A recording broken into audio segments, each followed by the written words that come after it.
This is a part of the museum that you don't normally get to see. This is the art storage room that we call the vault. We have another storage facility off-site, but this one is in the bowels of the museum itself.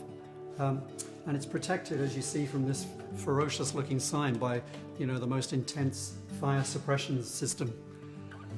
Come inside and I'll show you one or two of our recent acquisitions. This is the William Wendt painting from 1918 that we just acquired. A nice lady in Los Angeles bequeathed this painting to us, and we've just received it.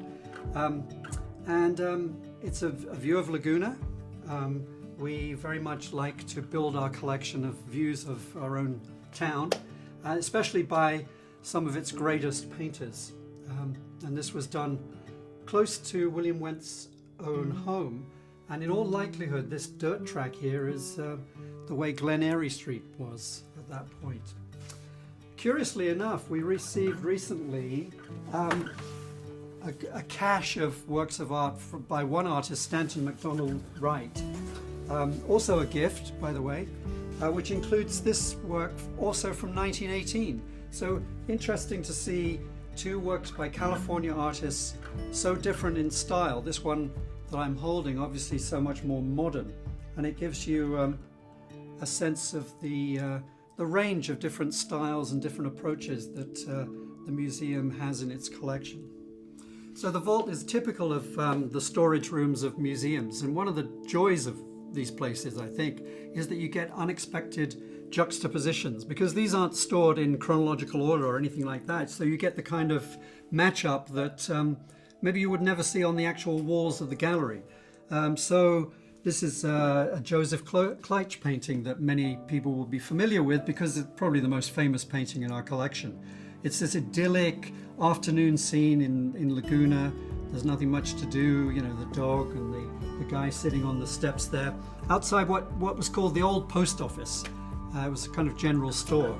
And then right opposite here, a work by a much more modern artist, Roger Kuntz, working in the 1960s, treating a subject that would have been unimaginable to the artist of the other painting, Freeway.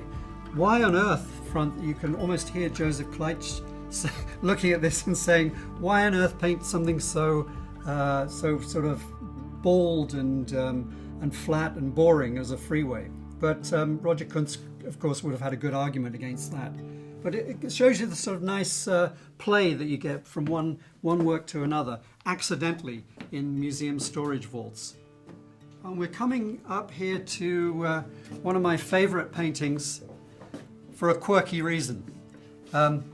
This extraordinary painting of a Sequoia is a mystery because nobody knows who painted it. It's not signed, and even the experts haven't managed to home in on a particular artist here. Whoever painted it is very clever in using this tiny figure of a Native American here to give you a sense of the enormous scale of this. But I suspect it wasn't an artist who was sort of academically trained, because if there's one thing they teach you in art school, it's not to put the main thing right in the middle like that. So it's a very, I think, an untutored kind of approach to the subject, which has a power and value, I think, because of that. I'll show you how these things move. This is to get as many works of art into the space as possible. They're on these rolling racks. And yeah, here's another nice juxtaposition. This is an etching by David Hockney. He's a Brit like me, but so long associated with California that he counts as an artist for our collection. And then right next to him, a Charles Rollo Peters. This is a brilliant landscape painter, specialized in night scenes actually. And this is an image of his own house in Monterey.